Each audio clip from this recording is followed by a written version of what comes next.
Welcome to today's deep dive. We're taking a close look at the architect Mikel Del Rio and his firm Mederi, the sources we've got on the table today. Which are really fascinating, by the way. Yeah, they really are. We've got an interview titled The Soft Radical, some audio transcripts, and project notes covering Mederi's, well, incredibly diverse portfolio, ranging from the massive Scion master plan all the way to a vibrant community space called Avant-Gouze. And our mission for this deep dive is to explore how a truly unique personal history can reshape city design. Because in a polarized world that often, obsesses over building walls, Mederi focuses entirely on the opposite, building connections. Right, and that stems directly from Mikel's background, spanning Barcelona, Colombia, and Basel.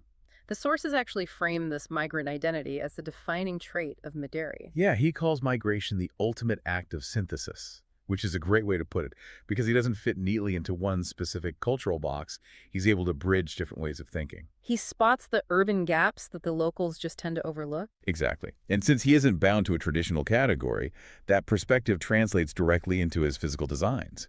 It heavily influences his stance on the whole architect's ego. Because coming from a public school background with blue-collar friends and an artist mother, he builds for society, not the elites. He actively rejects that ivory tower mentality. And the track of a rigid signature style. Well, Once an architect relies on a predictable aesthetic, they isolate themselves. His entire operating concept boils down to a phrase from his interview. towers isolate, bridges connect. Yes, and you see that connective approach perfectly realized in the CAS project in Basel. Which Mederi co-authored with the local firm Hatho under the name FDRS, right? Correct. They took a 150-year-old, 9,000 square meter military barracks and just, well, opened it up. Which is wild because military barracks are inherently defensive structures. The architectural challenge there is immense. How do you make a fortress porous without tearing it down? It required a highly surgical intervention. They cut a massive classical archway directly through the load-bearing historical facade. Oh. Then they took the existing ground floor windows and extended them all the way down to street level, turning them into doors. So that linked the central city courtyard straight through to the Rhine River. Exactly. They essentially wrote new sentences with old words, as the project notes describe it.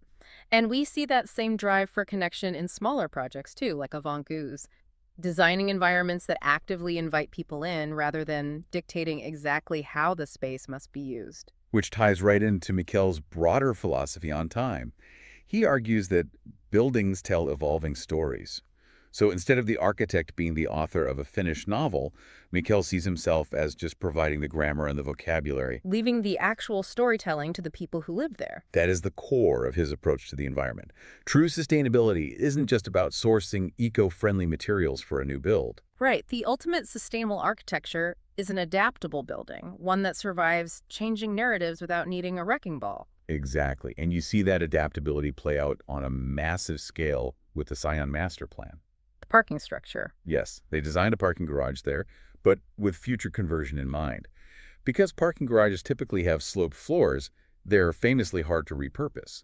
So by isolating the incline to a central continuous ramp, the outer floor plates remain perfectly flat. Meaning you can easily install office walls and floors later on. The bones of the building stay out of the landfill even when the city's needs shift. Precisely.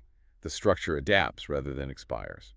Well, to wrap up today, I want you to take a second and look around at the walls of the building you are currently in. If a sudden, drastic shift in society erased the need for your building's current function tomorrow, what radically different community need could its bones serve next without ending up as rubble? Something to mull over the next time you walk through your neighborhood. Thank you for joining us on this deep dive, and we'll catch you next time.